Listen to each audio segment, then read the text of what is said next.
Hello, and welcome back to the Emagia AI for Finance podcast. I'm Brian Chappell. I am your host and the Director of Content Strategy here with Emagia. Today, we have a very special guest. We have renowned attorney Rebecca Hicks from Hicks Law Group in Dallas, Texas. I recently ran into Ms. Hicks at the NACM Credit Congress in Las Vegas. I had to wait a good long while to get in and talk to her because for the first time ever, I've seen fire codes being enforced at a conference because there are people sitting in hallways and complaining to security that they couldn't get into a room. So obviously, it's somebody who really knows their stuff about where the law meets credit, especially where AI and automation and technology are starting to come into play. So we're really excited about that. I know you've been named to the best lawyers in America list several times now, and the Texas Super Lawyers list. I know very few NACM events go forward without them picking up the phone and trying to see if you'll speak.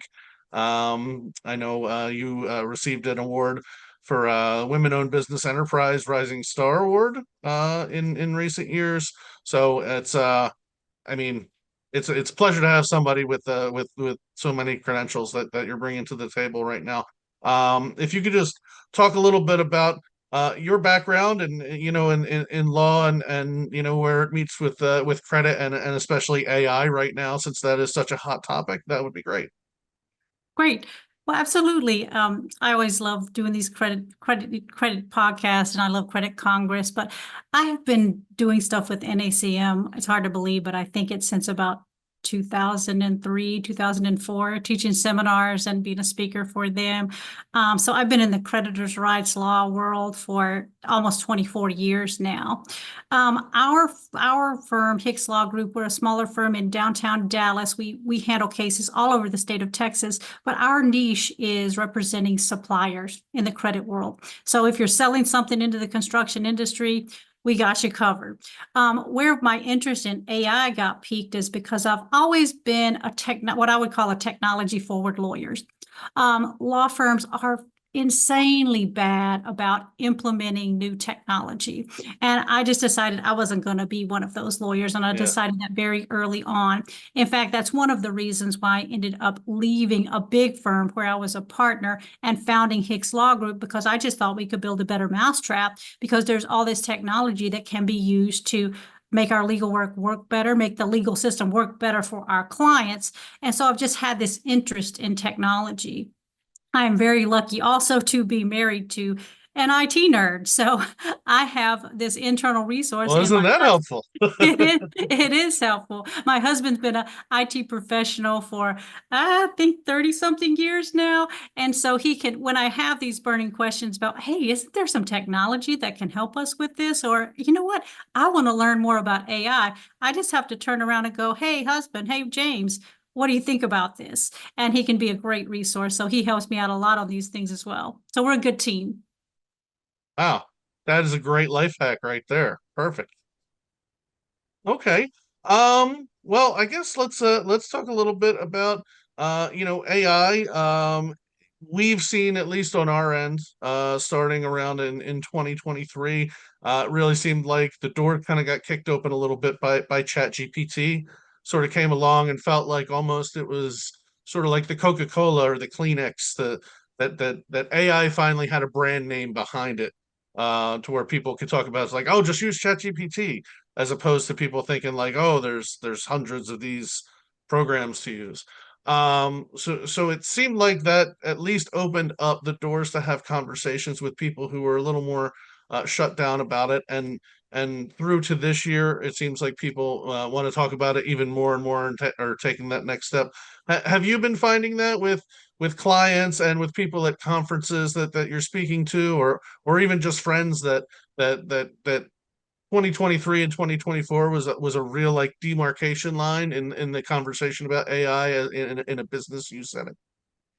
I think it absolutely was, and quite frankly can't understand how that explosion happened because AI has been around for a long time. If you've been using Waze on your phone to navigate, that's AI. We've all been using it for a very long time. Those very targeted ads that come to you on Facebook or Instagram, that's AI. So we've all been experiencing AI for quite some time now, but then ChatGPT came along and all of a sudden AI is everywhere. Every company's working on an AI tool, and there's just a ton of investment being made in AI by all these businesses. And quite frankly, I think it might be overinvestment. So we'll see in a few years. My firm does bankruptcy work, and I know you've had Wanda Borges on as well. I'm guessing some of these companies that are over investing in AI because of the state of the technology right now, its uses are still somewhat limited. But those companies that are over investing in AI, we might start to see some bankruptcies. We'll see if that's true or not. We'll see how that plays out. But yeah, ChatGPT just kind of exploded. It was everywhere. Every news station was talking about ChatGPT, and then all companies are just kind of scrambling to say, "Oh, hey, do we need an AI solution? What are we going to do about AI?" And that's kind of the status we find ourselves in now. There are just AI tools for almost anything you can think of, and everyone's interest is piqued, and everyone wants to know what can this tool do for me right now. And so that's one of the things we probably want to talk about today. What can it do right now? What can it do right now? Right. And that can be a daunting part for people that are just kind of stepping into technology for a certain new technology for the first time is, what can it do for us right now? What can it do for us safely right now without compromising equality or information security, et cetera. So as far as you're, talking to people like me, what are you telling people to do as far as the start of their journey or how to go about, maybe taking their first steps with AI in, credit or collections or just any kind of business function right now. Let's talk first just kind of base business functions, everyday business functions. I guess my first comment is don't be afraid to try it. Look at some of these tools and see how they can help you day to day. One of the tools that I really like to use day to day is a AI Perplexity AI is the name of it. And so it's similar to ChatGPT, but you prompt it, you can ask it anything, and it provides you answers. But the thing that I like about Perplexity is it also provides the resources. It shows you where it got that answer on the same screen. So as a lawyer, I want to see the sources. So I really do like that tool. So just start using the tools. ChatGPT, go ahead and give it a try with the cautionary note. Be sure you know what you should use it for and what you shouldn't use it for. Using open source AI like that, something like ChatGPT or something like Perplexity AI, if you upload financial information or you upload confidential information of your customers, that's a big no-no. What you can use it for is general inquiries. So for example, what I use Perplexity for kind of day to day is if I'm getting ready for, I need to come up with a topic for a presentation and I just want to brainstorm ideas, what might be a good title, what might be some good subject matters to cover during that presentation. That is an absolute, the first place I'm going to go is going to be Perplexity AI and say, hey, come up with a catchy title for this. I need to do a seminar on this subject matter and give me some bullet points for it. Because it generally comes up with really good stuff. The other thing that we really use it for all the time is graphic generation. You and I have been in this business long enough that we remember, using clip art or having to come up with graphics that took Oh, hours I of do. Yeah. using graphics that took hours of staff time. Well, there are tools for that now. You can use Canva or you can use Adobe Firefly to come up with those graphics for you. And they generally do a pretty good job. So if you're doing a presentation and you need a good looking graphic, go for it. If you need a graph or a bar chart for something, AI is great at that too, so that you're no longer manually creating those items. the way that I like to think about what AI can do right now is those really kind of small time consuming tasks that annoy you, that you always think, God, if I didn't have to do this, that, or this, I would have more time for the core functions, the hard part of my job, making those hard credit decisions. I'd have more time for that. So let's say if you've got a template email for it, AI can probably handle whatever that function is. So there's just a lot of things out there that it can be used for. But again, if you're going to use the open AI resources, be very careful that you're not uploading anything confidential. That confidential information that your customers send you for that creditworthiness evaluation, that's still confidential. And so you can't go, hey, ChatGPT, look over these financials and tell me what you think. That's a no-no. Yeah, and I'm glad you mentioned that. The data security and accuracy kind of stuff, because when anything is open channel, the internet is full of interesting corners and information that's not necessarily accurate. That was one of the things that inspired us and others to sort of develop, our own sort of closed cloud options like GPT, where you can upload financials and it's closed and it's not shared with the greater internet, so it's as secure as internet banking. And basically, your data is as good as your own records. So if you're keeping good records, that's what's being drawn upon, and nobody else is seeing that, and it's not sharing things, with other people at large. So, solutions like that basically come out of people's concerns, like, oh, well, I don't want to just dump all this in. But yeah, it one of the things that I was excited about when we were testing it was, oh, hey, I just made a pie chart in, 1 minute and 20 seconds. Like I Exactly. remember You spending gotta love like that. hours making a pie chart for my boss, like as the clock's ticking and the meeting's about to start, and it's like, now it's just like, all right, well, who are our five biggest past due debtors? Make me a chart, and then it just pops up, and it was pretty amazing. That was my first week on the job, so that was my trial by fire with AI, and it made me very very excited to as to possibilities that are out there for everybody. Um, you, Yeah, and you that's mentioned one a of the little bit. things I tell clients when they're asking about, what do I need to know when I'm talking to vendors about AI solutions for my credit department, and kind of what you just explained about your software, and that it does take those confidentiality concerns into play, and your company's able to very specifically explain how that data is protected. That's one of the really big things that you're looking for if you're going to talk to AI software providers. Yeah, good point. And I think any of the folks out there in our industry worth their salts are taking that issue very seriously. Especially with credit people. Credit people tend to be careful and pragmatic and a little guarded, especially with new technologies. So to provide that layer of security is kind of important. You mentioned off air too. We were talking about the credit worthiness and the black box problem. Could you get into that a little bit, and how you're kind of maybe steering people to find ways around that in a safe and efficient way? Well, sure. And I guess first of all, let me just kind of define what I mean by the black box problem. In credit, we all have to deal with the Equal Credit Opportunities Act, right? And so when you make an adverse credit decision, and in a lot of circumstances, you're going to have to provide the specific reasons that you made the adverse credit decision. Let's say you decline to extend credit, you decline to extend more credit, those types of things, or you lessen someone's credit, you take some sort of adverse action.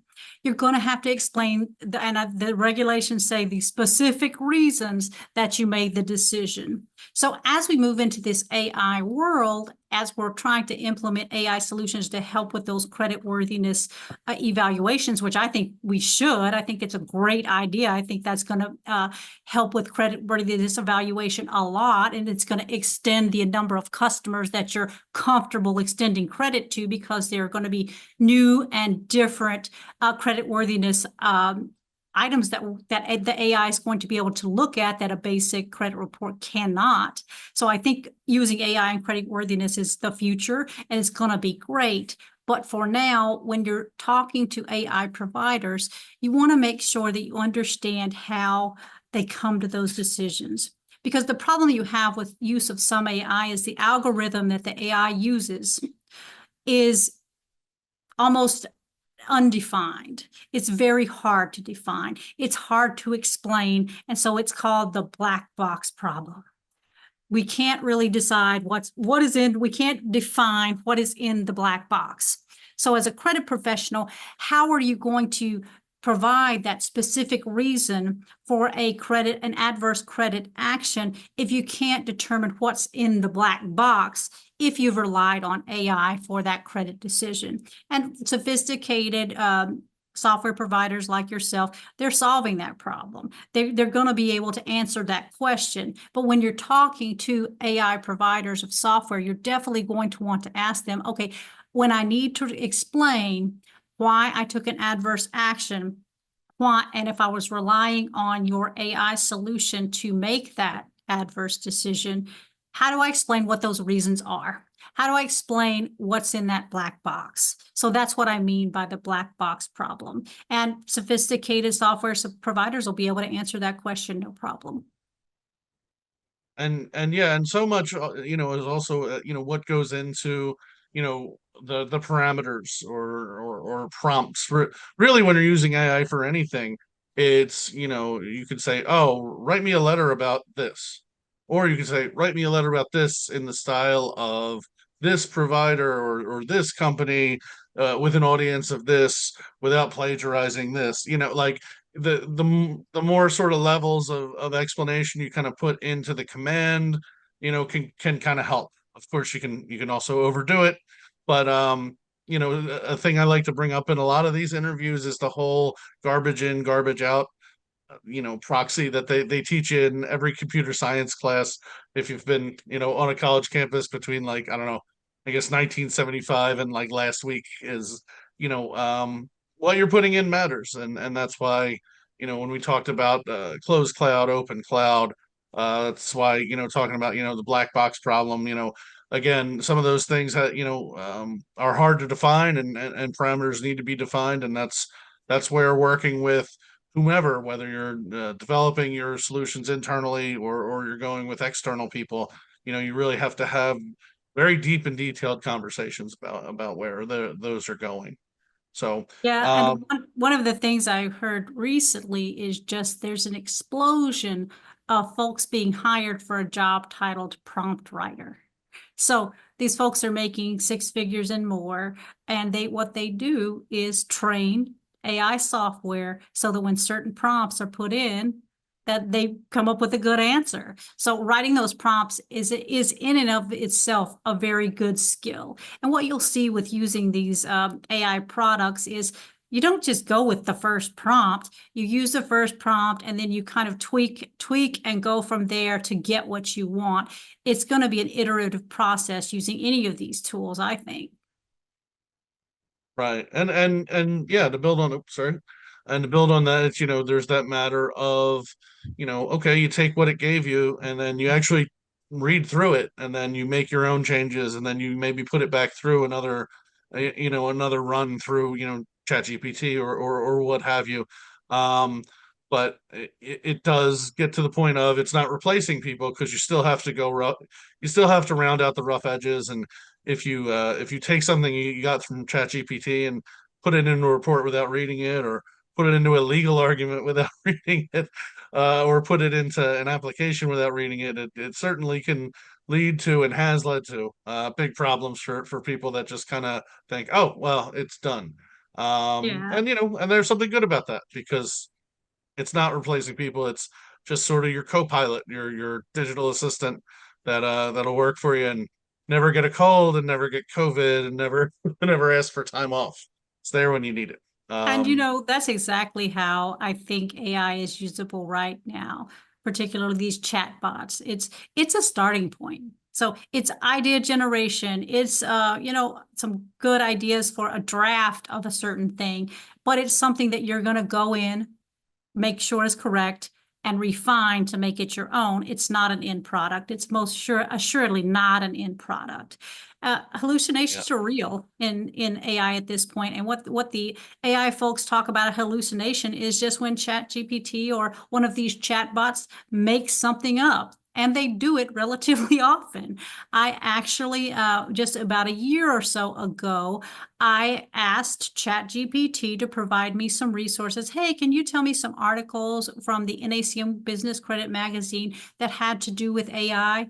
It came up with very specific titles, dates that it was supposedly in the magazine, everything for these alleged articles. And they sounded great. They sounded like they were right on point. So what did I do? I had my paralegal, hey, go ahead. Can you pull these articles from me from NACM Business Credit Magazine? Of course, she takes a look And and then they're it not just there. made them up. Yeah. It made Oh them up. wow. So, and now that particular bug, I checked it recently before Credit Congress, and that particular bug has been fixed. Now, if you ask ChatGPT to cite you to some NACM business credit articles, it cites you to the NACM website. For that, it won't answer the question with article titles and dates like it did before. But hallucinations are real. You cannot rely on that information without checking it. Yeah. Those are great points. So okay, you've used AI like you said, try it.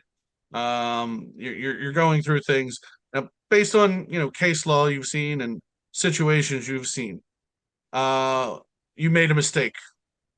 What do you do? What do you do now that you've used AI and something went wrong? How do you kind of fix it? How do you address it? Well, let me use an example. At there aren't that many cases that have made it up to the appellate level so that we have case law, black and white case law on how these things are going to be interpreted. We've all seen the news where tons of lawsuits are getting filed against Google, etc., and anyone that's kind of in that open source AI world for trademark copyright infringement because of the way they trained the AI, and they took all of these copyrighted and trademarked materials and trained their bot on it. So we'll see how that litigation turns out. All that stuff is still in its infancy. We don't have opinions on any of that. That's going to be interesting to watch. We have one case. It was an Air Canada case. A customer with Air Canada needed to buy a ticket because he needed to attend a funeral. He asked, Air Canada has a chat bot on its website. So he asked the chat bot, hey, if I just go ahead and buy this ticket, can I get a bereavement discount after the fact? And the chat bot said, yeah, you can get that after the fact. So customer buys the ticket. He then goes back in later to try to get his bereavement ticket discount. And the customer service says, no, our policy says right here, you have to do it when you purchase the ticket. You can't do it later. But he says, well, your chatbot told me different. And so customer files a lawsuit in small claims court, and the court comes back and says, yeah, if you have a chatbot on your website and it gives a customer incorrect information, you, Air Canada, or the company who owns whatever chatbot, are going to be liable for what that chatbot says. So you've Wow. got to be real careful as far as what you're training the chatbot on and making sure it's not giving incorrect answers that customers rely on, because the companies are going to be held liable, I think, is the way the law is going on that. Okay. So switching gears to something a little more fun. You talk about, training, training your chat boxes and training your AI solutions. In a way, with your speaking engagements, you're sort of training people on how to approach AI for finance, how to approach AI for business. And I just wanted to, kind of find what ways are you finding, resonate best with people? Because I think that'll help people that are out there in the industry, that are maybe credit professionals talking to, people that are on their staffs, or CFOs talking to other people in the company. How do you talk to people about it? And I mean, one of the ways I noticed, you cited Snoop Dogg lyrics through Chat GPT in your Well, presentation. which I thought was fun and really kind of brought people like you. I mean, can you just talk about like some of those kind of methods and why that helps? Well, Snoop Dogg is everywhere. We're recording this while the Olympics are on. Snoop's at the Olympics. Snoop's going to be on The Voice. But one of the things that I think you can use AI for very effectively is it is very funny. And so we asked, I forget, I think it was Chat GPT, but I can't be sure. It might have been Gemini to draft a collection demand letter, but to do it in the style of Snoop Dogg. And that was a quality letter. I think they nailed it. I really do. So and that's what I these read it. It content was fantastic. these content providers that are out there, because there AI has been trained on tons of Snoop talking, right? All the resources out there that these resources have been trained on, they know how he talks, they know the phrases he uses, and so if you want Snoop to write your collection letter for you, you can. And that actually is one of the things that, all these content creators, the reason why all these lawsuits are getting filed against these companies is for exactly that reason. They have a lot of these content providers, their style, if you ask it to do something in the style of that creator, whatever it is, whomever it is, the AI nails it, especially musical things. AI can generate music that is, to create me a jingle in the style of the Beatles, and it's nailing it. So that's why these content providers are very nervous, and that's where all these lawsuits are getting filed against these chatbot companies and the AI providers. Okay. So, I mean, we've covered a lot of ground. This has been really great. Are there any other areas right now that you just want to bring up that we haven't gotten to as far as way AI can help in your day-to-day business tasks for at the credit level or CFO level or whatever. Just what's it doing right now and where do you think it's going in the near future? I think I actually think AI is getting a little overhyped right now for where the technology is. It still has hallucinations. It still can't make those hard decisions that humans have to make reliably. So I think it's getting a little overhyped right now, but I think that my first comment is do not be afraid to try it. It can help you with these very annoying day-to-day tasks that, the pie chart that used to take 3 hours now takes 30 seconds. It can definitely make your life better right now. But it's going to take a little more time for it to get to the point where it can actually make complex human decisions.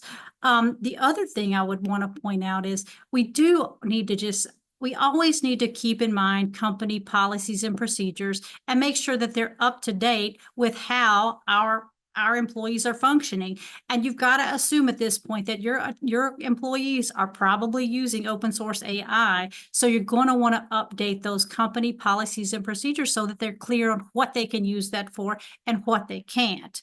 Because you do not want employees making the mistake of uploading confidential information or taking trademarked information and passing it off as their own, or those types of things. So you want to make sure that your company policies are updated and that you've got that training in place with your employees so that they know what they can and what they can't use it for. So I guess those are kind of my main points right now. Yeah. Maybe remind them that while it's fun to come up with a collections letter in Snoop Dogg's voice, remember to not actually send that one. That is correct. Maybe But delete that it one actually before you can start come sending up with stuff a out. very business oriented letter that was quite good as well. There you go. Okay. Any other parting shots you wanna get to, or any plugs for any events you might be speaking at in the near future? I'm going to be speaking at NACM All South. I think it's September 19th is the day I'm supposed to be there, but I Okay. can't remember. On the In New Thursday, Orleans, I will All see you South. there. Yeah. So I'll be in New Orleans. Hope to see you there. I will be celebrating my birthday in New Orleans at All South, listening to you talk about AI. Yeah. So it'll be good stuff. Okay, great. Well, thank you so much for joining us today. I think that was just a really insightful talk and presentation, and maybe we can have you back in a year where you can talk about all the new stuff you see in late 2024 and 2025. I think our audience would really love that. And thank you to everybody out there listening on our website and Apple and Spotify and YouTube. Always appreciate you spending some time with us for the Emagia AI for Finance podcast. We'll be back in 2 weeks with another great guest. I'm Brian Chappelle, and take care. Thank you.